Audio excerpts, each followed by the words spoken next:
Welcome to Okay. Talk Around Riyadh, the Wheel of Time showcast. I am your host, Joe Perry, here with my co-hosts, Jen Isgro and Tom Kokoza. How are you doing on this spooky Halloween episode? I am doing good. I had a day of trunk or treats. Both of my daughters had trunk or treat, one in the morning and one at night. And I just made it back home to be a part of this episode. So I am officially Halloweened out, even though it's not Halloween yet.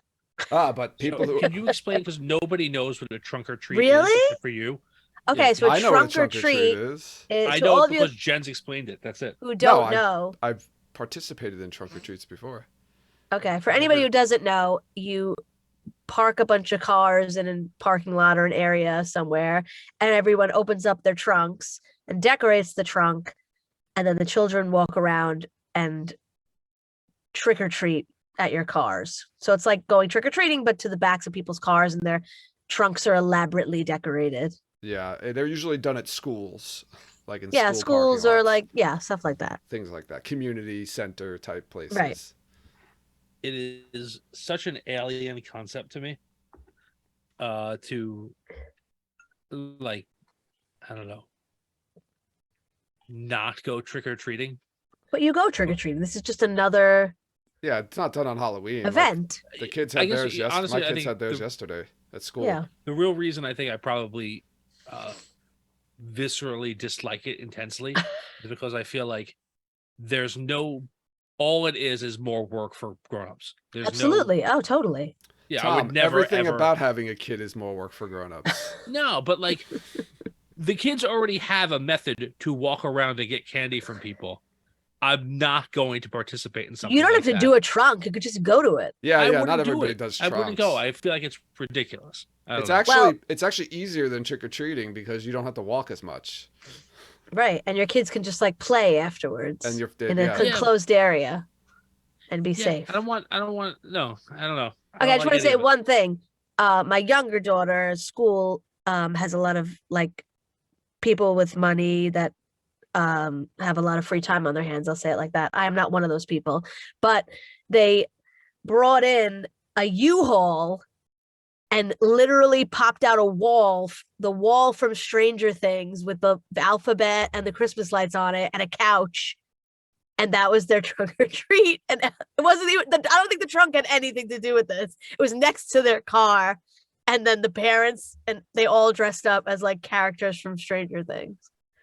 It was actually insane. But when I saw the U-Haul drive up, I was like, this is crazy. Like the whole wall came out. I have a picture. I'll show you guys later. I could post it, but of my daughter on the couch in front of this entire wall from Stranger Things. It was crazy. Wow.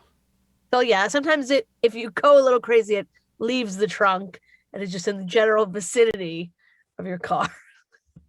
So. Well, it was a U-Haul trunk, so No, the U-Haul left. The U-Haul was used to it just transport the wall and the couch to the location. I thought the Just moved U-Haul that up. was like Oh, no, they no. rented the Me too, U-Haul yeah, to I be thought the so. trunk. No, their car was next to a wall and a couch. Oh wow. It was, yeah, I bet you those people are really fun to tailgate with. probably. But yeah, so anyway, I'm done. Tom, That's what I did today. how are you doing? 10 minutes later. I'm like, I don't know why. I really don't know why. But this entire concept really angers me. All right. Like everything about it, it gets I me hope upset. your sons never have a trunk or treat. And They then you have won't to, go. like, They won't even know about it. just Your wife will they'll make know them about it when they're go. older, and they'll be like, "Why is my dad being Is your so wife against trunk or crazy treats? about trunk or I don't treat?" care. But she'll take the kids. Putting his foot Are you gonna, down. like, say, No, you we're can't not. take them. It's ridiculous. And so people are. What's ridiculous about uh, getting more candy to children? One, that's ridiculous in and of itself. No. I'm a very, very big, And strong two, like, proponent of candy. So look, I don't. Whatever. I respect candy. Stop being what do you call a person who's not like, you know how like a Scrooge or a Grinch for Christmas? What do you No, call a I person? feel like no. I'm sorry. I Boogie feel boogie. like this is saying Videodrome. I don't like the spirit of Halloween. What? I want to make it more convenient for me. I don't want to actually talk to neighbors or have my kids know people who live in their neighborhood. It's I'm not just gonna go to instead a of park. going trick or You do treating, both. Tom. No, It I'm doesn't sorry. take the place You of may trick or do that treating. instead, but this is clearly done to say like we're gonna do this here in the park amongst the people that we know, right? I don't want my kids meeting people that aren't okay. I'm with sure me. there are some kids who then don't go. I don't know. There's probably, but those kids probably wouldn't go trick or treating anyway. So at least they get to go trick or treating. Go to the mall. I'm sorry. I don't know why. I'm not saying I'm right. I'm not saying it's sane, but I'm telling you, for whatever reason, this whole concept like really bothers me. Okay. It does. I don't know. All right. I feel like Send your I don't know. emails to podcast@talkaroundriyadh.com. Yeah, sure. Tell me why. I don't know. Tell me Tell why me kids why I having should fun like is something bad. I Tell don't me like. why kids having fun is horrible and bad. This isn't kids having fun. Yes, it is. This Are is you kids kidding They me? had a great time. You've never been to a This is trunk or pumped up on treat, sugar, and you're running saying around that kids are not screaming. having fun at them? Okay, I'm gonna ask you this right now. Am I gonna have to go grab Do you my think- kids right do now you and have think- them come on the you think- podcast? Do you think those parents who built the Stranger Things set, Yeah. do you think the kids said, "Hey, Dad, let's do this," or do you think that one of those parents was like, "This is what we're gonna do, and we're gonna show all those other assholes that Well, we're the cool"? That's If not the part for kids the right? like kid. Stranger Things, then the parents were like, "Oh, let's make a huge, crazy Stranger Things thing." I bet you it You was know, the but it parents wasn't that like they liked the ca- Stranger Those are Things. like the people who come in with like the science project that was clearly also done by the parents, right? This is unrelated. This is not. This is unrelated to No, it's all related. the Stranger Things. Trunk or treat is like the exception. That doesn't normally happen. Well, now I'm gonna post a picture in chat since we're. I don't know. harping on it. I'm gonna post a picture. right. Just- Eventually, we will get to some Wheel of Time. All right, content. we've How got a does lot this of Wheel relate of Time back content. to Wheel of Time? Well, But like, it's all right. the only thing I guess I can. I'm gonna try to relate why it bothers me so much because it's the opposite. I feel like, okay. First People of all, gathering whatever. together to have fun, but Tom doesn't like that idea. It's too lazy. People It's should go out and wander around their neighborhood to find fun. well, yeah. I do. Yes. I think that like trick or treating is something. This is not that, right? This is whatever. But it's Like, not a replacement for trick-or-treating. Why do they have to come in costume? Why don't you just give them candy, and then take them to a playground? Like it's not Halloween. It's Halloween Why adjacent. are you saying now people aren't dressing in costume? You're turning No, changing things. I'm saying that Halloween is trick or treating. This isn't trick or treating. It is trick or It is treating. something else. It's If trick or it's treating. just going to be something else, why do you even have to do it on Halloween? Just do it in But you September don't- and give the kids usually candy. the trunk or and treats are send them not to a on playground. Halloween though. They're not on Halloween. The ones that they always have at the school are not actually on Halloween. I don't think This that isn't you guys Halloween are gonna either. come to a consensus on this. We're not going to come to a consensus on this. So let's No. move Well, on. I'm not trying to convince. You're trying to tell me I'm wrong for You are not wrong. liking it. No, you're wrong. No, I didn't say you're wrong for not liking it. You're just wrong. Just in general. Fine, well, that's fine. Any a kind of event where kids have fun and get together and get to eat candy and play and enjoy themselves. It's it's wrong. I got it. Look, I'm anti-fun in general. You are. Well, Tom is the ruiner. So I actually, I had a Halloween thing for tonight, but I'm not even gonna put it on now. I'm gonna do part of the show in a mask. I have a mask too, but I didn't bring it down because I didn't think I'd be It's able to do a show in a mask. So, what we're gonna do is we're gonna talk about the Wheel of Time. 20 Sure. or so What? minutes later, we might have to do a fourth part Seanchan episode because it sounds like we're never gonna get the Seanchan done.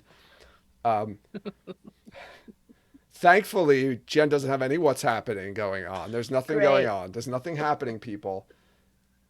And we did that on purpose because we've got so much Seanchan stuff to talk about. But before we get into that, we do have a couple of pieces of news. And before we get to that, you know what time it is. It's time for Where's What Origin.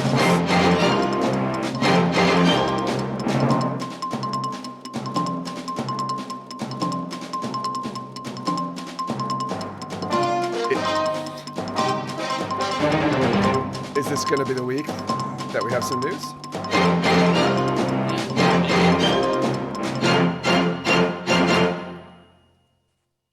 All right. It's another segment of Where's What Origins. Jen, any news? Have we found Where's What Origins yet? Joe, we have not found What Origins. It is still nowhere to be found. Tom, anything? Well, this just came in off the ticker, Joe, and according to the research team, no, there's nothing yet. Sorry, Tom, I've been asked to have you start looking in people's trunks for What Origins. So yeah, please it's go probably in to the parking U-Haul. lots and start going from trunk to trunk and see if you can find it. I'll take a look. Report back. Thanks. And that's our segment. All right. We actually have some news to talk about this week, similar to last week. Not much, but a little bit. So we'll get into it. Sony released another BTS video. This one focused on makeup and effects. You can see it on the Sony Pictures Television YouTube site, and I will include a link to it, of course, in the show notes. So they kind of went through a little bit of the different makeups, talking about Trollocs and fades and things like that. It was pretty interesting to see some of the Trolloc stuff, the different designs that they made. I think we had talked about this when we did our episode reviews, that they made interchangeable horns so that they could just take the different Trollocs and just pull horns off and switch them around to make it look, to make a Trolloc look different. So they didn't have to, I guess, make 1,000 different Trolloc costumes. I didn't know this, that they actually took molds of the stuntmen's bodies so they could make the costumes like to the stuntmen's, exact proportions and make them custom fit suits, which is pretty cool. Just to go back to the horns for 1 second, didn't they say too, like they made them come off so they wouldn't like stab people by if it got pushed against too hard, it would just come off? Yeah, so they were magnetic. They used rare earth magnets to hold them on. So I was like, rare earth magnets? I don't know what the hell that is. So I went on to Wikipedia to look that one up, and I'll give you a quick Wikipedia recap of rare earth magnets. So they are strong permanent magnets made from alloys of rare earth elements. They were developed in the 70s and 80s, and they are the strongest type of permanent magnets made, producing significantly stronger magnetic fields than other types, such as ferrite or alnico magnets. The magnetic field typically produced by rare earth magnets can exceed 1.2 teslas, whereas ferrite or ceramic magnets typically exhibit fields of 0.5 to 1 Tesla. It's a lot of Teslas. Yeah. It's a hell of a lot of Teslas. And there are two types of rare earth magnets. There are neodymium or dymium magnets and samarium cobalt magnets. So there's your lesson on rare earth magnets. People that fought in the Old Testament. Sumerians and the Sumerians. Oh, Sumerian cobalts? Kobolds. Yeah, they're kobolds. That was in the really Old Testament. really old. Dungeons and Dragon creature. This is like a historical fiction movie. They're Sumerian kobolds. That's awesome. Oh my god. Yeah. Oh, look at this. It says the rare earth can be misleading, as some of these metals can be as abundant as tin or lead. So there you go. My dad used some really strong magnets in the trunk or treat tonight. Oh wow! To hold the backdrop up on the car. I swear to God. Were they rare earth magnets? I don't know. I'm gonna ask him. Text them right now. And I picked two of them up, and they went together so hard they caught my finger in the middle. It was crazy. Might be rare earth. 9 fingers. Rare earth magnets. Yeah, could be rare earth magnets. What was the backdrop to your trunk? Harry Potter. Oh, that was it was Hogwarts Castle. That's what Sarah did, Harry Potter. My dad did Ravenclaw because Olive was Luna, so Mia was Luna. Trunk. Oh, really? Yeah. Cute. All right, off the trunk or treat. Sorry. It was related to the magnets. Tom keeps bringing it back to trunk or treat. I brought it back. Yeah, I bring it back. You brought it back, Tom.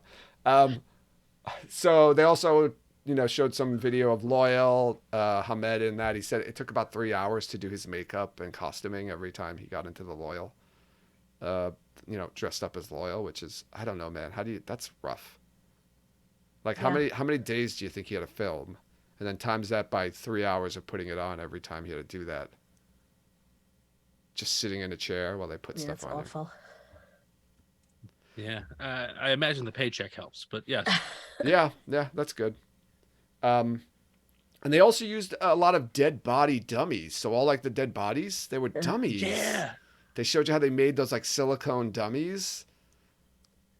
That was kind of cool. And then one guy was holding silicone intestines.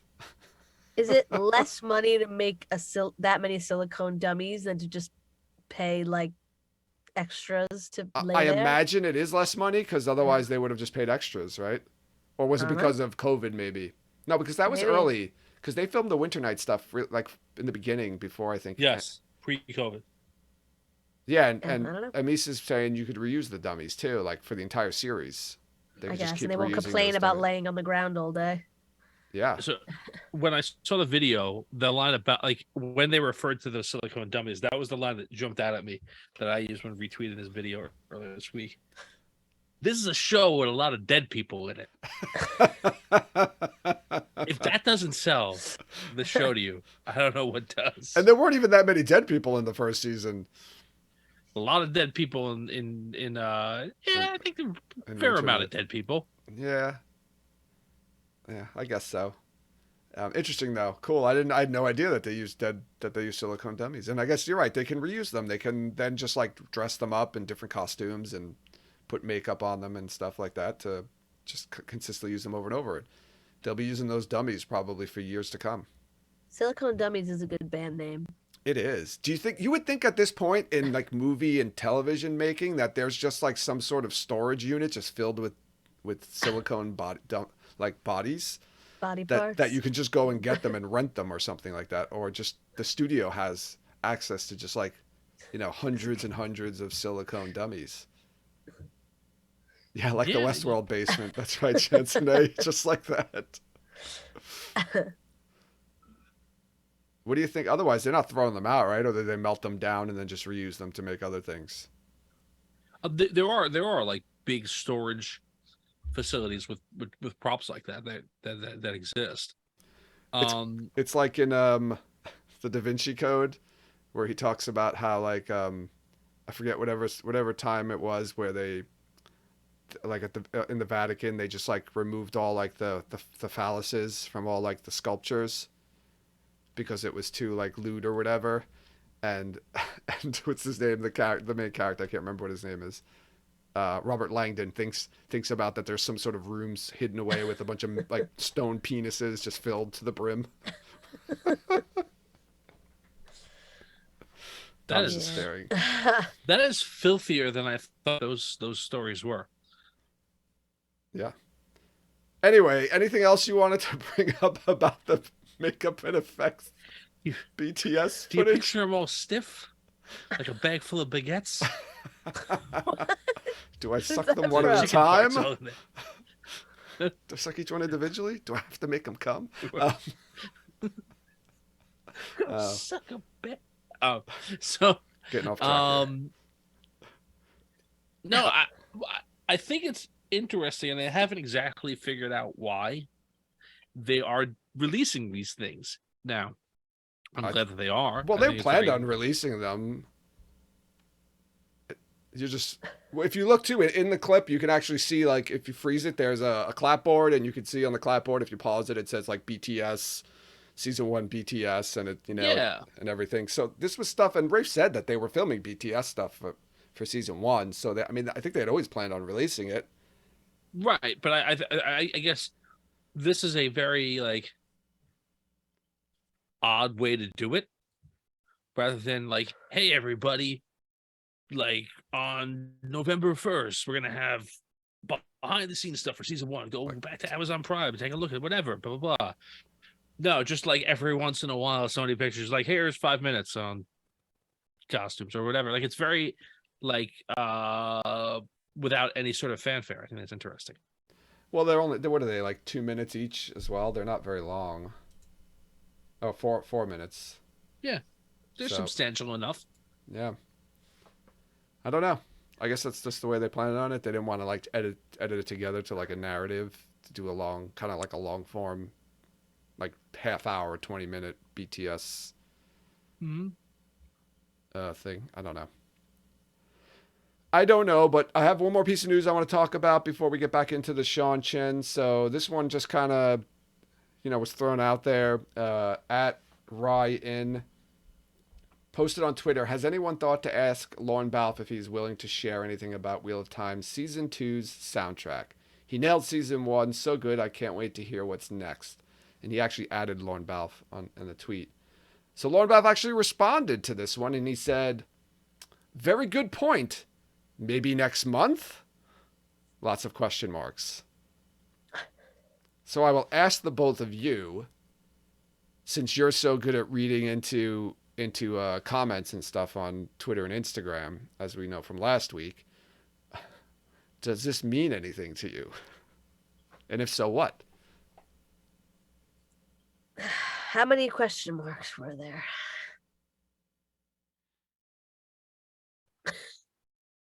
Are you counting them? Six question marks. 6 question marks, Jen. 6 question marks. So that's just a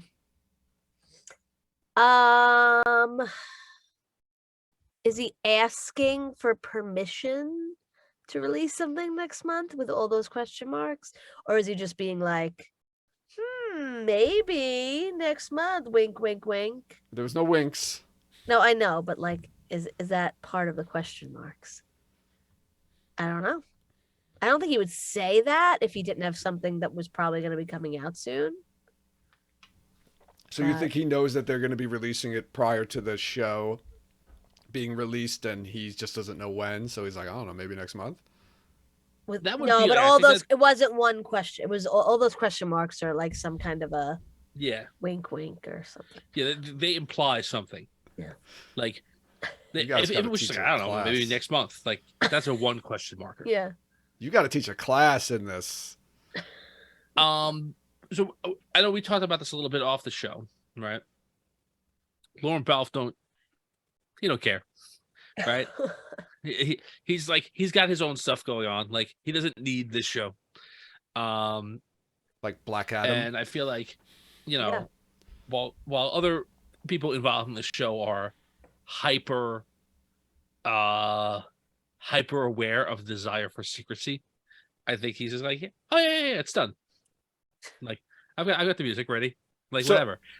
So that's what I want to ask you. So this implies that there is music already out there, like created, obviously. Yeah. So if there's music already created, isn't music like one of the last things that is done to, at least in the movies, right? It's like almost the last thing. I know sometimes they're still doing some editing. But maybe he could have like the theme, like a theme, like themes that are not new themes, maybe like an Elaine theme or an Elaine theme or a like Lanfear theme, Forsaken theme. Okay. So that might be done, but not necessarily weaved into the show yet. The entire score. Yeah. Or maybe he's got his concept album stuff ready. This music isn't actually going to be in any episode. That's true, because he wrote songs, right? Like the last one was just an album of songs that they used in the show. That doesn't really affect how they're used in the show or like the editing of the show. Well, the songs, I mean, yes, it could be a lot. It could be a lot, but to me, I feel like you're right, and that is how it was done. I think in season 1 here, the music is one of the last things to be done. The show is like, again, maybe there's effects stuff that's still being worked on. Maybe there's some final editing or ADR stuff that needs to happen. But effectively, the cut is done. Like this is what you're going to see. That's when you start doing score work, right? Or that's when you start recording the score. You're doing score work before then, because like depending on how creators like to work, sometimes they like to work with like let's develop the score as we're working through the movie or whatever. But yeah, I feel like in our earliest take, I think, on this show so far is what, like early February is like I think the earliest we think it could possibly be on, and we all think it's probably later than that. This is pretty early for that time frame to be releasing stuff. So I don't know, but I'd love it. Yeah, it's hard to say. I feel I was thinking that like this has to mean the show's they're almost done. But yeah, it could just be songs, right? Because he wrote songs, like independent songs that were used in the show and were used as themes, but that's not necessarily the entire score. It's just songs that are used in the show, and you don't need to have the show finished, all the editing done for them to do that. He just needs kind of some of it just to inspire him to write some of the songs. And I'm sure there's going to be some of the old. I imagine some of the old songs would be in this, right? And because they're going to use some of those themes over. Yeah, the Amerlin song I think would be in there. Okay. All right. Any last thoughts on that before we move on to the Seanchan? No. Go for it. All right. So, being as it's Halloween, this episode, well, it's not Halloween right now, but when we release this episode, it'll be Halloween. It syncs up perfectly. It syncs up perfectly with where we are in our discussion of Seanchan, because it's time to talk about the creatures of Seanchan. I'll put in a real creepy scare laugh there. I won't do a creepy laugh. I'll just put one in. I couldn't do a good one, so maybe I'll put some like a lot of reverb and echo behind it so it sounds better. Tone it down a little bit. All right, so when Luther Pendrag and his armies reached the continent of Seanchan, not only did they find a new culture of people, but strange new beasts as well. They were originally thought to be shadow spawn, but they are actually descendants of beasts brought back from parallel worlds via portal stones during the first 1,000 years after the breaking. So you might be wondering, why did they bring back creatures from parallel worlds? That doesn't seem like a really smart thing to do. So the timing did coincide with the eradication of the actual shadow spawn from the continent. So scholars and historians believe that these new creatures were brought back from the parallel worlds in order to help destroy the shadow spawn. Thoughts on that? You think that's accurate? You think that's made up? You think they were wrong? I don't know. It's like, why didn't the people in the Westlands ever do that? They were going with portal stones and bring back creatures. That's a To good fight the shadow question. spawn. They Like they never had that idea. maybe they were too busy doing other things. Or was Maybe it they just didn't like know one about portal person stones. in Seanchan that was like, we got to get creatures, and just was continuously getting creatures and bringing them back. Now remember, the Seanchan Ogier, the breaking didn't affect them losing the settings, right? So they knew where their settings were. They didn't have the longing. They weren't dealing with all that stuff. So maybe you had a more stable, like, Ogier can help us use these portal stones. Like that knowledge isn't lost to humanity in the way that it is over in the Westlands. Yeah, I mean, it It could holds also water. it could have been one person, just like one person knew how to use the portal stones and went in there and they found the creatures and they were like, wait a second, maybe we could use these creatures for something. And it might not have been like a concentrated effort by the continent of Seanchan, and that's why it wasn't something that was kind of thought of across the water. But Yeah. they couldn't just like go through and bring one. They had to like mate them to make more, right? Yeah, I imagine somebody went in there and was studying them and hunting them, capturing them, trapping them, mating them. Lifting up the Grolm's skirt to make sure it was Yeah, a girl. Like you see an elephant and you're like, Grolm husbandry. I'm gonna get that and bring it where I live. I want that. These things are pretty wicked. Oh, look, they kind of can be trained and they're fierce. We can use them to help us kill Trollocs and Murdraw. Yeah. I don't know. It's a theory. I don't know if that's been proven. Maybe we'll find something out when the Origins of the Wheel Time book comes out.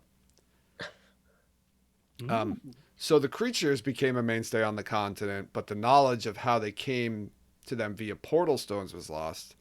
So that's also really odd. So I guess they forgot all about. I don't know. They forgot how to Well, use when you portal enslave stones. all Well, the channelers, Joe. everyone probably didn't know that. Oh, how That you they don't think came from portal everybody didn't know stones. how they came?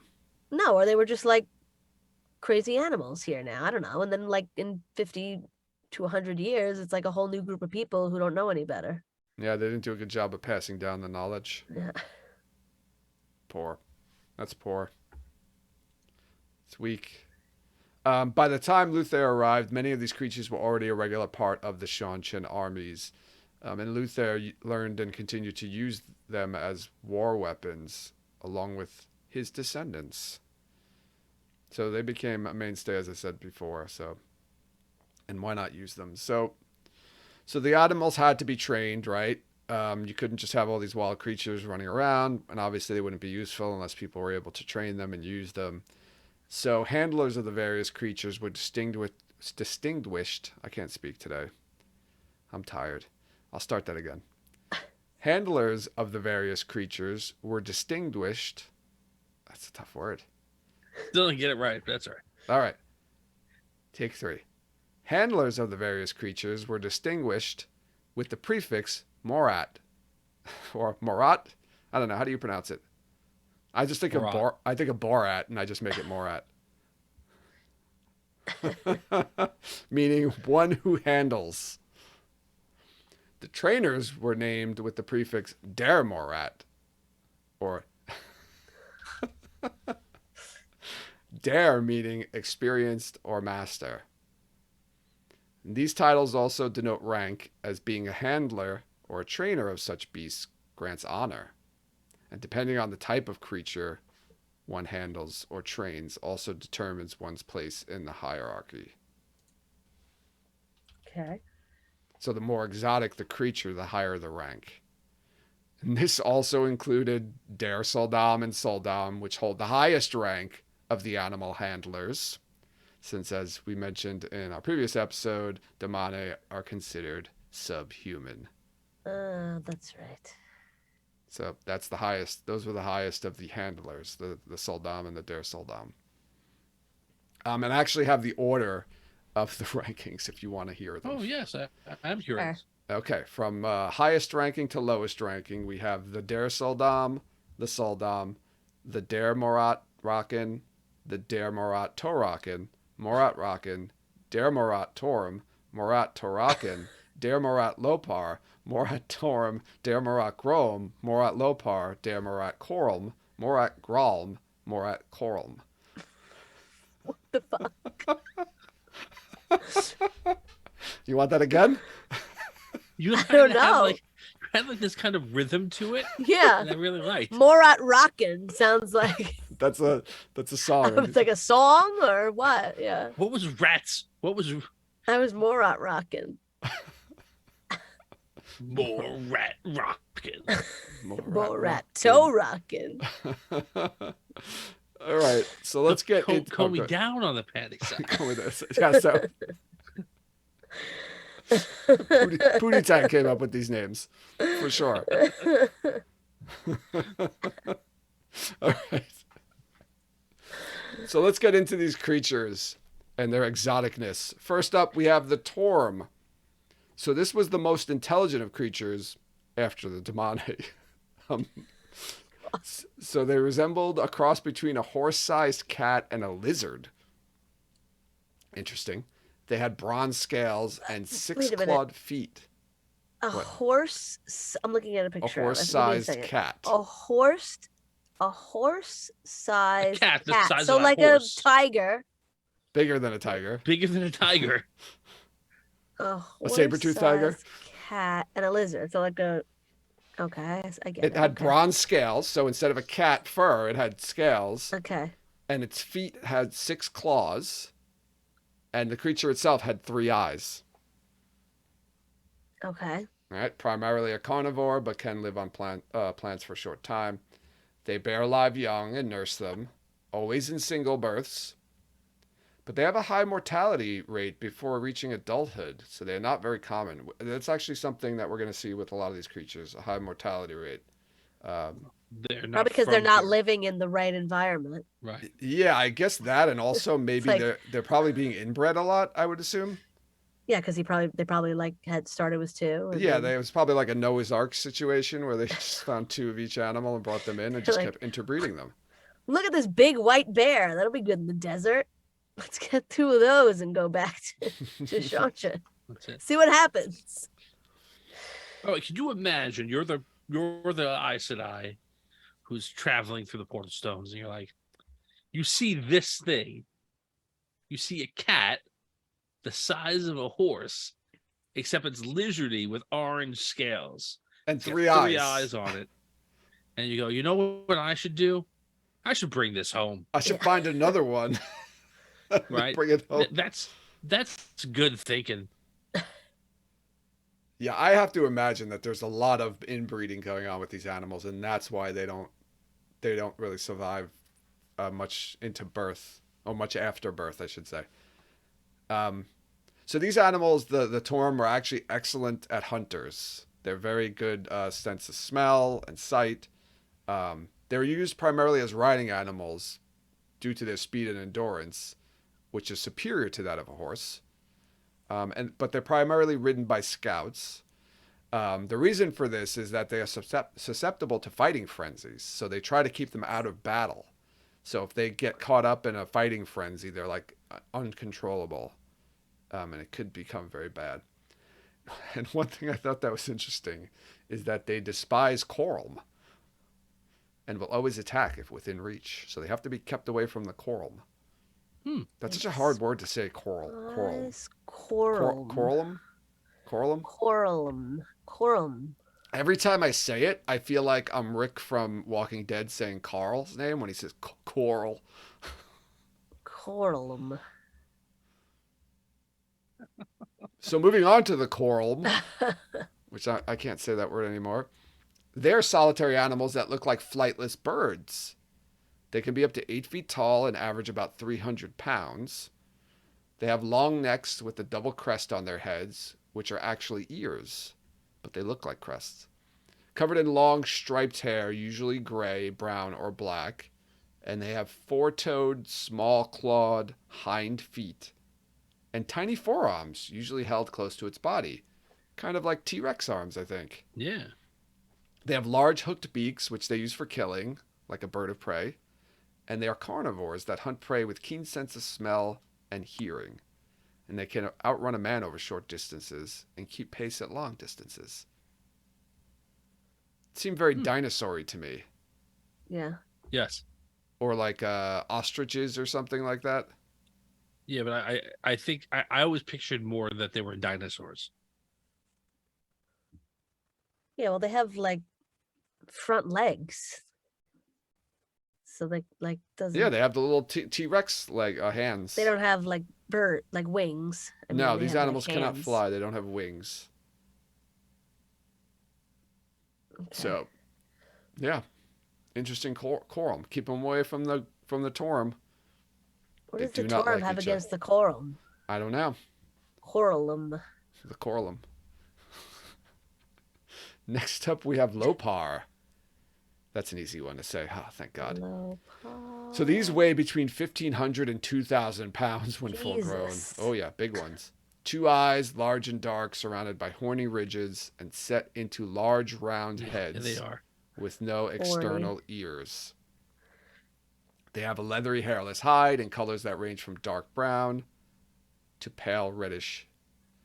They have 6 toes on both front and rear paws, all with very large retractable claws.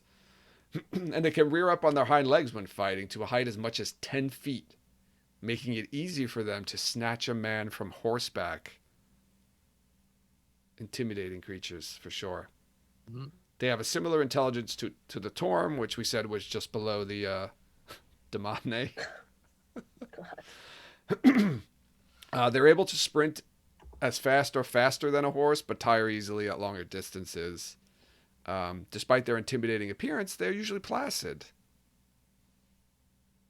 So like Oh. big cuddly bears, I guess, like teddy bears.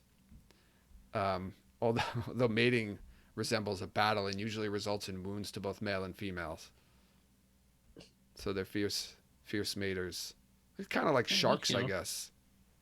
I'm not yucking their yum, whatever they're into. They always birth pairs, but these creatures also have a high mortality rate, probably because of inbreeding. And they're used as guard animals due to their ferocity in battle. They actually fit them with like leather coats and metal plates to protect their spine and the chest and belly. So they when they take them into battle, they have protection. And the blood actually used Lopar to protect their children. Yeah. And they grow emotionally attached to the children, the Lopar. Oh. This is like we can get a Pixar a Lopar's Tale or something like that, right? Sure. Yeah, someone's asking. I believe that this is correct, right? Tuon has a pet guard Lopar, right? Isn't like Soroth freaked out by it? Yeah, I don't remember. That probably is a Lopar. That Yeah. seems about right.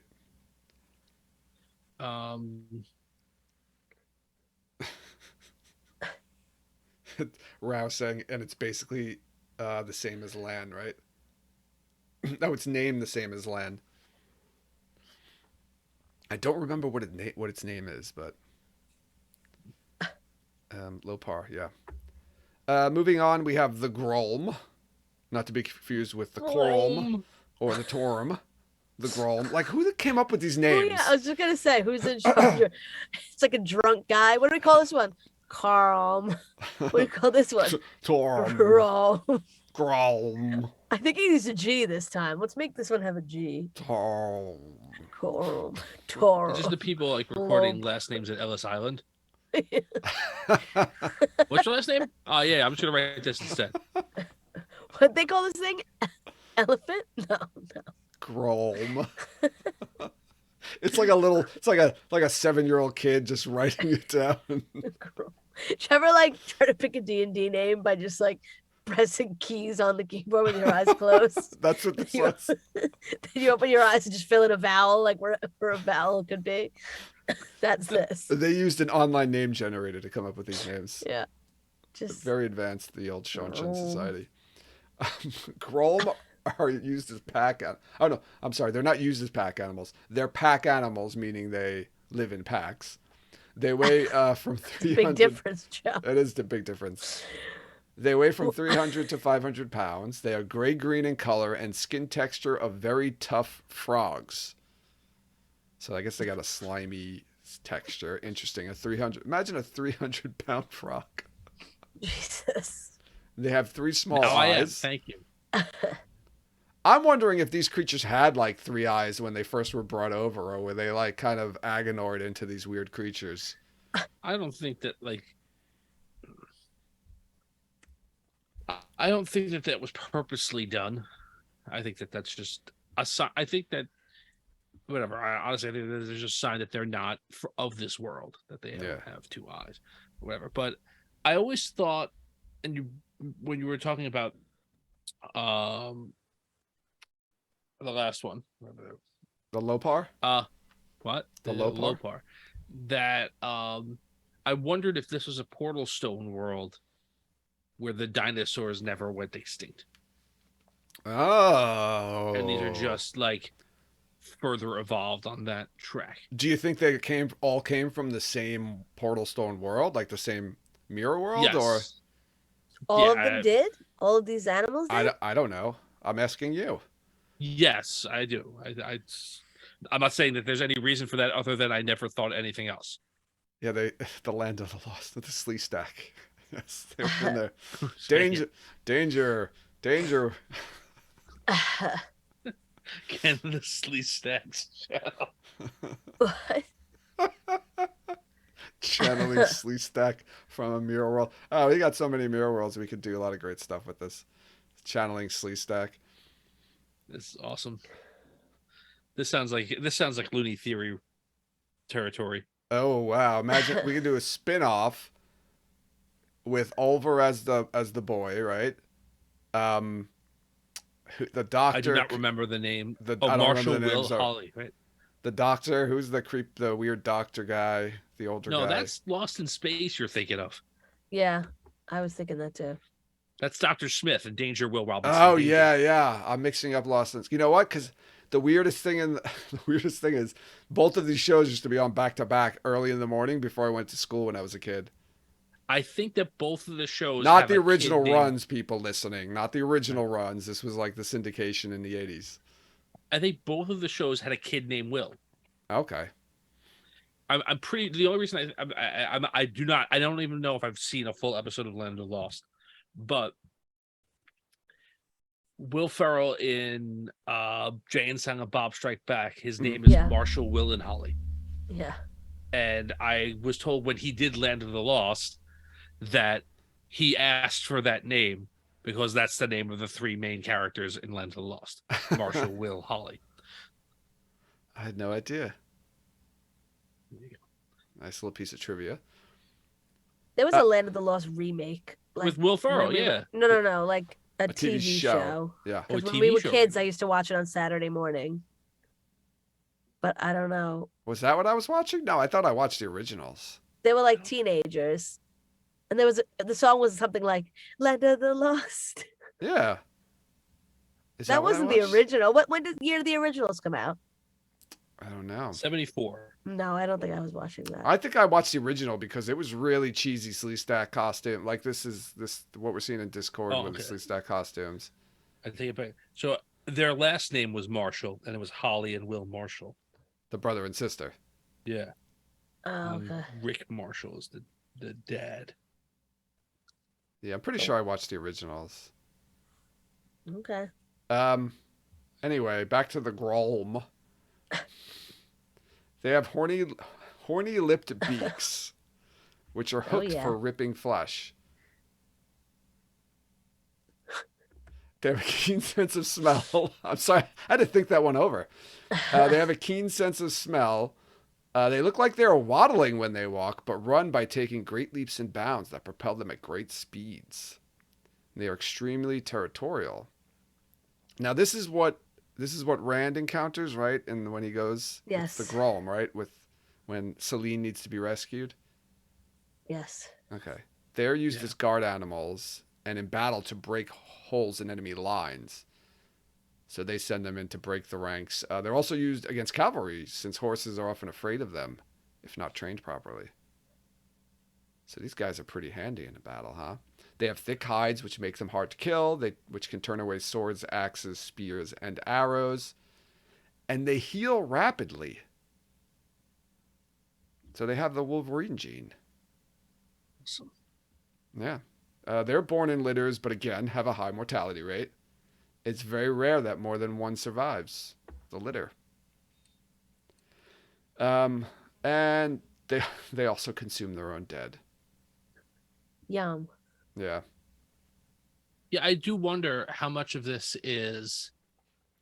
mortality rate is due to the breeding and how much of it is due to these are wild animals in captivity and like kill each other a lot. Well, you know what? It didn't say that in any of these, they talked about the high mortality rate, but they didn't say that they kill each other, and that's why there's a high mortality rate among the offspring. I think it was just that they don't survive because they get sick and die off or something like that. They're just too weak, or maybe there's like a twin scenario where all the good genes go into one and the others get all the leftovers. Twins? Yeah, the movie Twins. Yeah. That's how the one doctor describes it to Danny DeVito. You're the leftover shit. Yes, exactly. I'm the leftovers. The Morat Grolm, or Der Morat Grolm, or both, control them with spoken commands, and hand gestures, and whistles. Okay. Toot toot.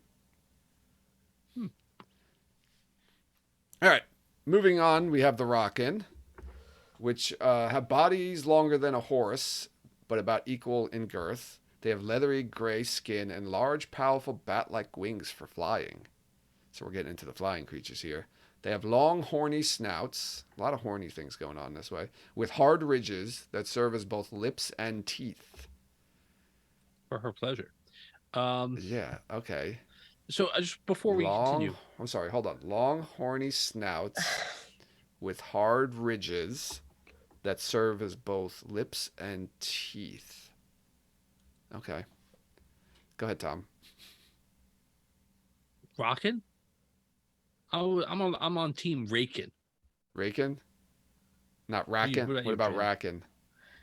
Rockin', rakin'.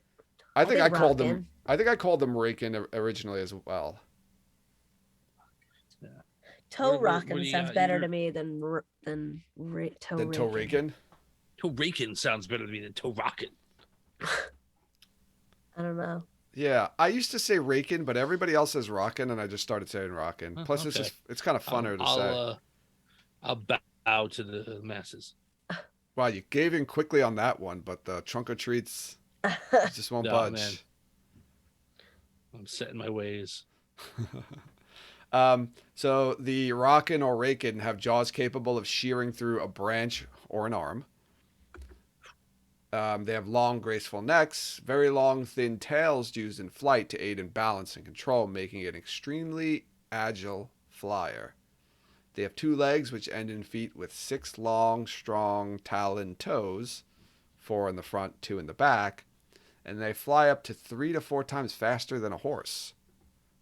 Can run, not fly. Horses don't fly. So 0 miles an hour. No.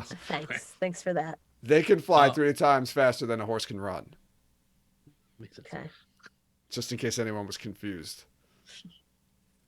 They are used for scouting and carrying messages, which makes sense based on my previous statement. And they can carry 2 small people, which actually tends to be women or small men because they can't carry 2 large people. So they usually double the people up who ride these. They usually, like I said, 2 small people, women or small men, scouting, messaging, things like that. And then we move on to the toe rakin or the toe rockin, which are similar in appearance to the rockin or rakin, but much larger and have brown rather than gray. They're herbivores, and these guys need a running start to fly. So they're kind of like airplanes where they need a bit of a runway to take off because they're so big. They're much slower, less agile in flight than the rockin, but can't fly much farther. Oh, but can fly much farther. These guys can fly up to 1,000 miles if they're carrying a light load.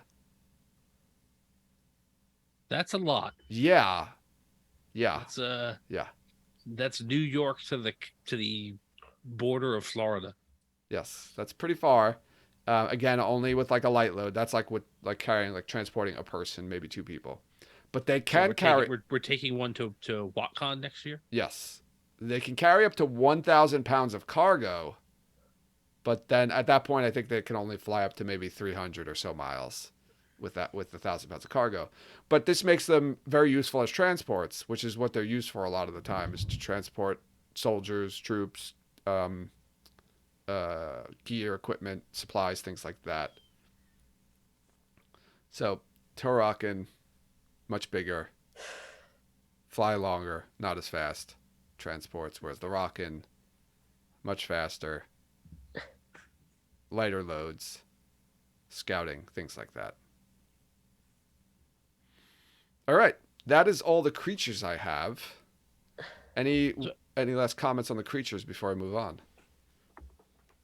So this is another time where relatively rare where like something else from media is just 100% what I picture, even though it isn't what they're actually described as looking like. Yeah. And I just picture like the Nazgul's flying beasts as Raken.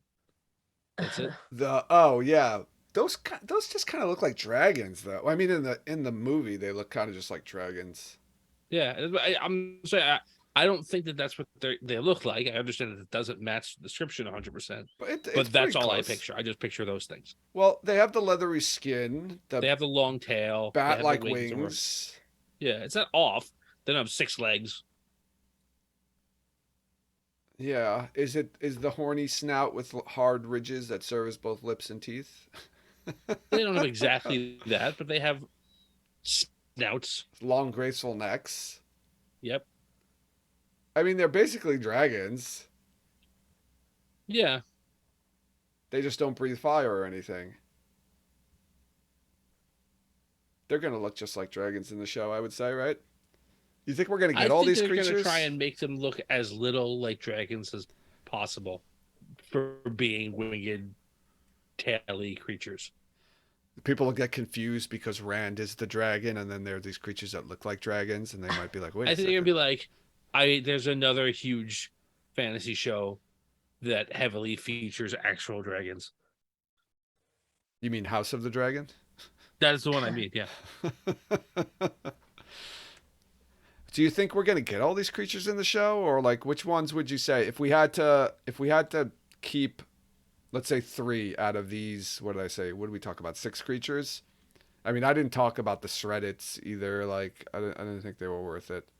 Um, but if we had Oh, to keep three of these six creatures, the Torm, the Carlm, the Lopar, the Grolm, the Rockin, and the Torakin, which three would you keep, Jen? For the show, yeah, I don't know about the rate. I don't know. The Grolm probably I would keep. And then I don't know. The Grolm and the Lopar don't really look alike, and they're not, but they're like the four-legged creature. I don't know. They look similar enough, I think. The Lopars are To much larger, though. I know, but I mean, it's like the shape of the. Well, the Grom are like frog-like looking guys, like 300-pound frogs, where I think the Lopar are kind of like, are they more like bearish looking? Yeah, they are, but if you want to like diversify the way they look a little bit more, just in like general, like they probably are gonna have something that flies. I think they yeah. have to. The That's just gonna show up better in on TV. they're also the only ones that are important to the plot mechanics of the story. Yeah. Are Raken, right? Or Rockin. Yeah, I mean, I think you're right. You're not going to keep both, right? I don't think you have Rockin' and Torakin, right? You just have one that Yeah, can you do it don't need all. to. Yeah, Yeah. or they could just be one that are different sizes. They don't have to have different names. Yeah, small ones and big ones, Yeah. like a toy Rockin'. Just a little one that you Instead carry of in a your toe purse. rockin', a toy rockin'. Down in Um, your purse. Yeah. Now you didn't mention Shreddits, I know I did say that. I I didn't. yeah, I but don't yeah, they'll know. be in the show too because they're just elephants, and that's cool. But do you All think right. they'll just be elephants or they Yes, have to like call them shreddits? I think they'll call them Shreddits, whatever. I think shreddit is too close to Reddit, so they're probably not gonna use that name. Reddit. Yeah. Relevant. Basically Reddit. Maybe Reddit will. Olifants. Oh God, like Lord of the Rings, like a Tolkien. You know what? They can call them That's Shreddits, stupid. and then maybe one day in the year, Reddit will change the name of their website to Shreddit, To just for Shreddit. fun. Yeah. So you got what, Tom? Rockin', Shreddit, and They're the other ones are interchangeable. To me, and like well, you got the flightless bird. A corum doesn't look anything like any of the other I would ones. say, what's the one that's the easiest to do? Well, we saw something in That the looks like a teaser, Grolm, right? That right? looked like a torum. Or a Torum? Yeah, they're that one. Oh yeah. Maybe. I mean, it did resemble a cat. So we're talking about the torum. So let's say we That's get the coolest looking one. so the torum, the rockin', and the shredded. That's what we got. Those are my bets. I'd like to see a Lopar. I'd like to see Lopars just because of the way they fight in battle when they can get up on hind legs and basically swat people off of horses, and they can use them to break like ranks and charges. You can make Groms do that. Why can't you just have Lopar instead of Groms? Um, I don't know. You like the 'Cause- Groms because they leap? Yeah, because they're giant cats that are No, have that's the lizard Torum. parts, right? That's the Torum. The grolm is like the we just did frog half an looking hour thing. on it. I'm I already know. You're confused. using the same sounds, and then you're supposed to differentiate. I them. didn't name them. You could have come up with. They could have come up with totally different names. Where like Yeah, you're a right. torm and a Wait. socket. No one So wait, confuses those two words.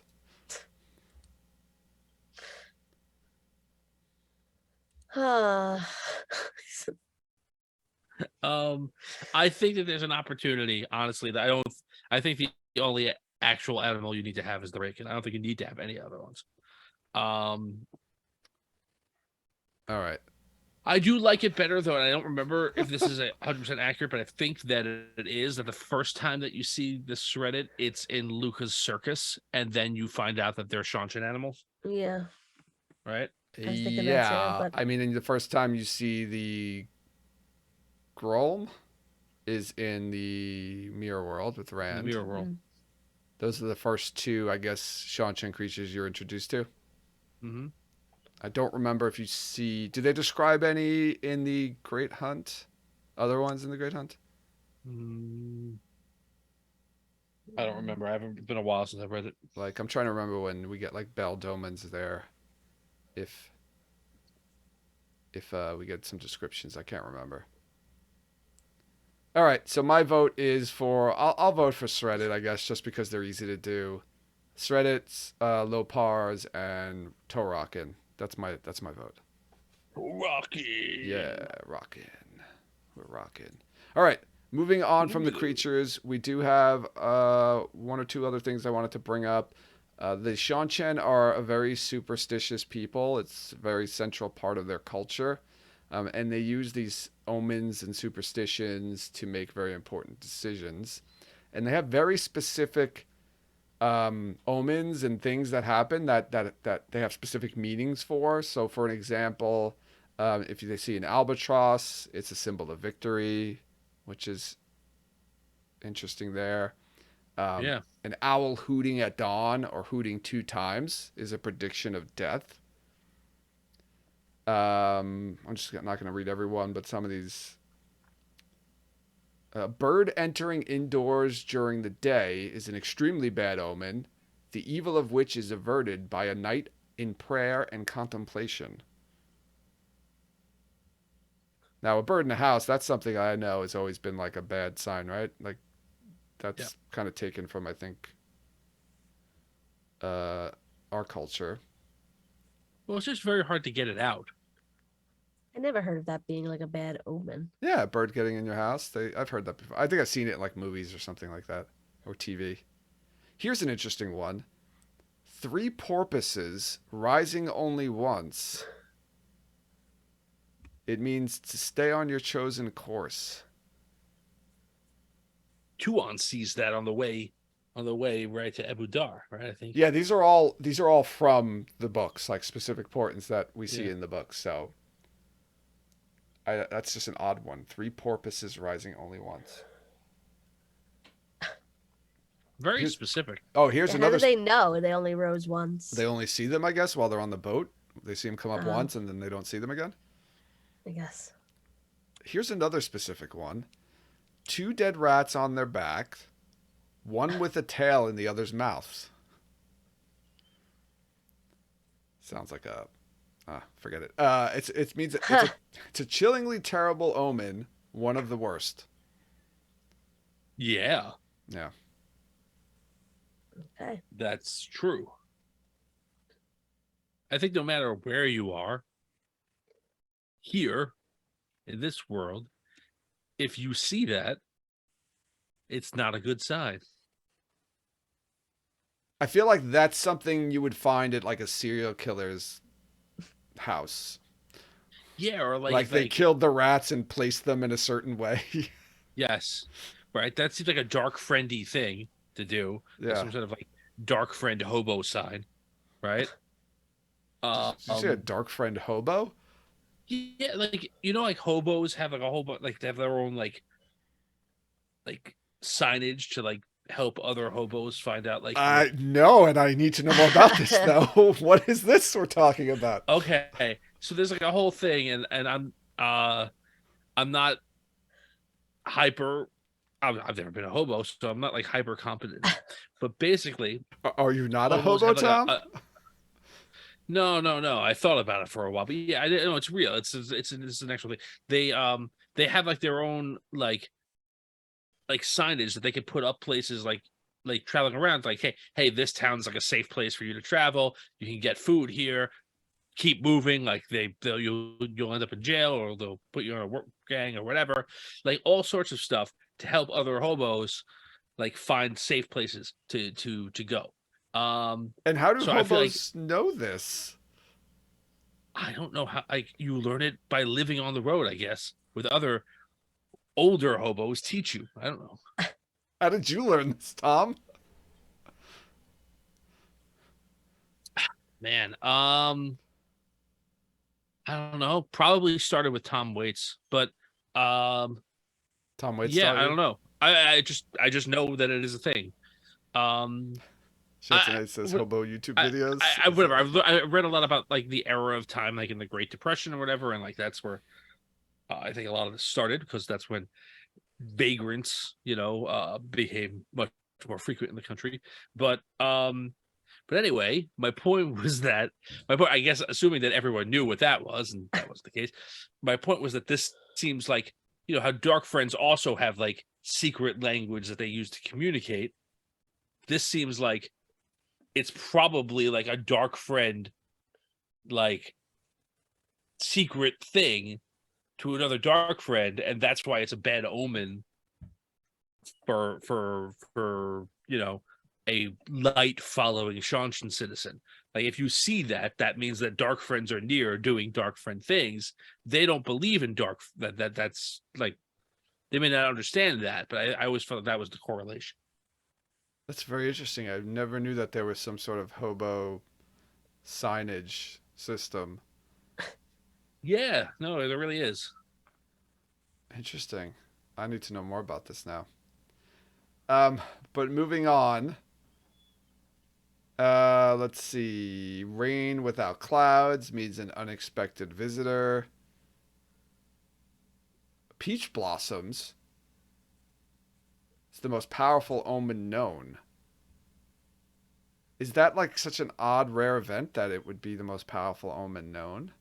Remember, like peaches are like poisonous here, so I don't know. Well, no, that's a misconception. I was just reading about that recently. That the peaches aren't poisonous, but the pits of peaches can be ground up to use to make poison.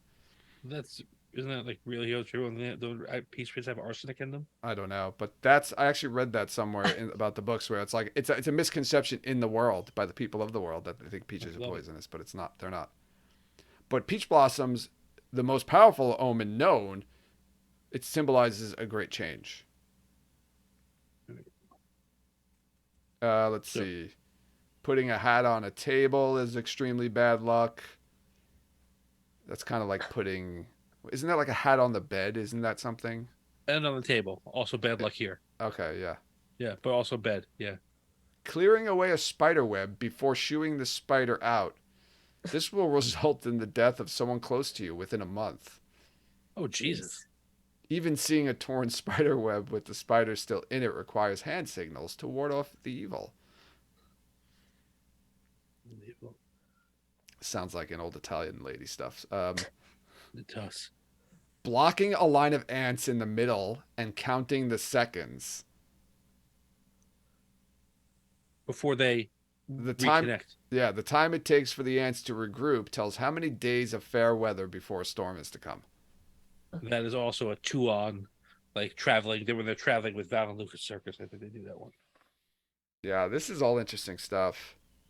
Um, So a burst of wind revealing the skull of a rodent means danger. Okay. What is it? How does a burst of wind reveal? Do they mean like a tumbleweed rolling in, like a rodent skull would roll in from a burst of wind? I don't know. These are interesting So, things.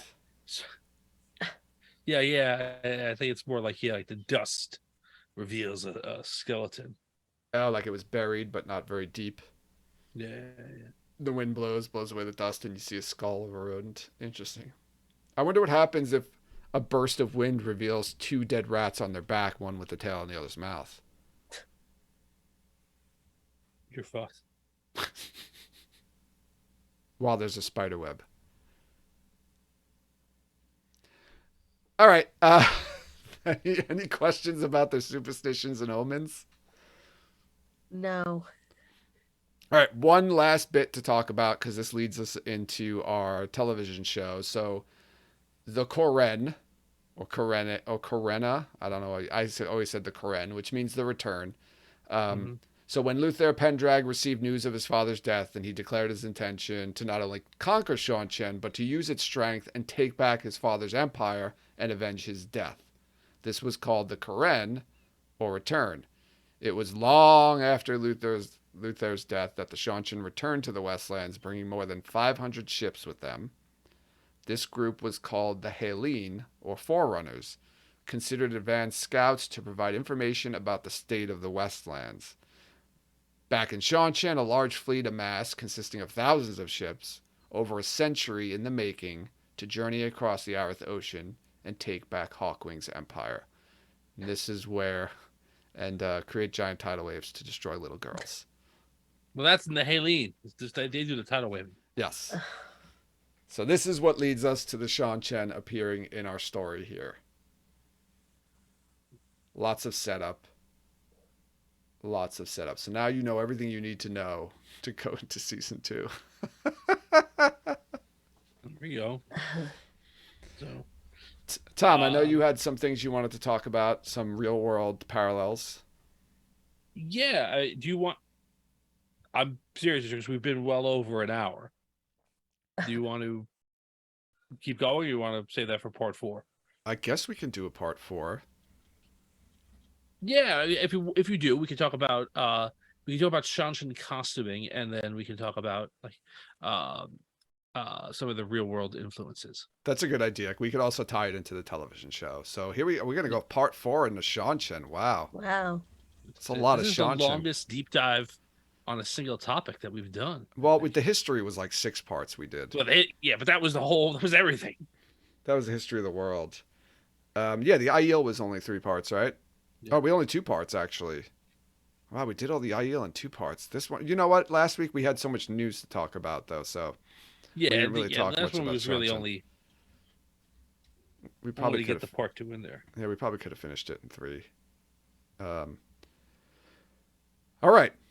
So I guess let's wrap it up here.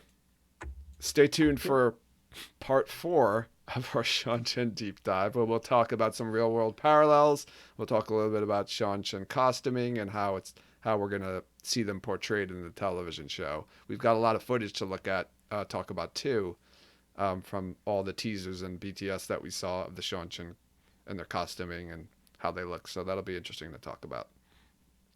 But before we wrap it up, Jen, do we have any new patrons to thank? We do. We have 2 new patrons. Joining the Dreamwalkers, we have Lisa. Thank you, Lisa. And joining the company of Chelvannon, we have Rose. Thank you, Rose. Welcome to our new patrons. Thank you, Lisa. Thank you to our patrons. Thank you to our current patrons, past patrons, everyone who's supporting us. We very much appreciate it. Yes, yes. And to show our appreciation, I'm going to announce the 4th and final winner of our 4-week giveaway sweepstakes. So this is for the map of the Westlands, designed by Weekly Wheel News' Rob Christensen. This is the grand prize, so to speak. So I'm going to do the drawing right here. So the question was, in episode 161, Joe uses an original turn of phrase that Jen mentions can refer to either 1, just getting settled in, or 2, getting ready to fight someone. What is the phrase? And the answer is open up pound cake, or something to that effect. It didn't have to say exactly, but it was I just opened up my pound cake. Yes. Was the phrase. So everybody who responded on social media and in Discord got it right. So I'm going to do a random roll right now, and we're going to announce the winner here. And the winner is Skeeter. Hey! Oh, wow. Skeet. Congratulations. Congratulations, Skeeter, who's in Discord listening live now. Yay. You have Awesome. won. I hope you have space on your wall. This thing is what I say, 18 inches by 32 inches. So this is pretty big map here, and it's canvas too. Good prize. All right, Skeet. We'll collect your information afterwards, and we'll get that sent over to you as soon as possible. I want to remind everyone to follow us on social media. You can follow us on Twitter, Instagram, and Facebook. Join us over in Discord to continue the conversation there. Rate and review us wherever you listen to podcasts, and check out our merchandise and Patreon pages to support us that way. Links to all the aforementioned information is included in the show notes to this episode. Any last words before we go, Jen and Tom?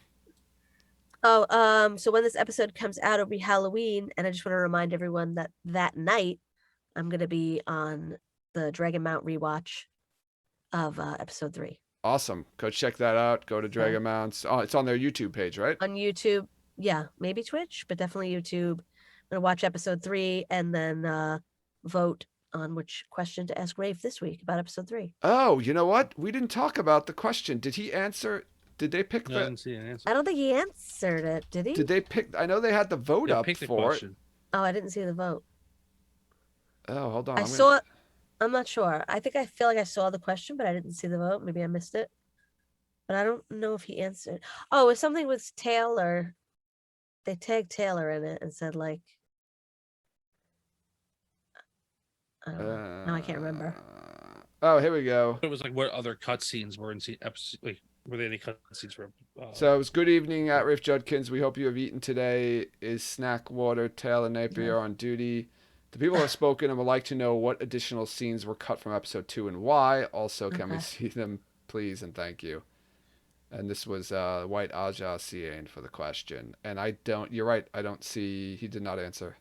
Yeah, I don't think he's been on social media. Oh, boo. All right, well, maybe we'll get that between this week and next week, and we can talk about it next time. We're getting close to the release of Origins of the Wheel of Time. That comes out November 7th, I believe, which is about 2 weeks away, or about a week away from when actually... I'm sorry, November 8th, about a week away from when this episode drops.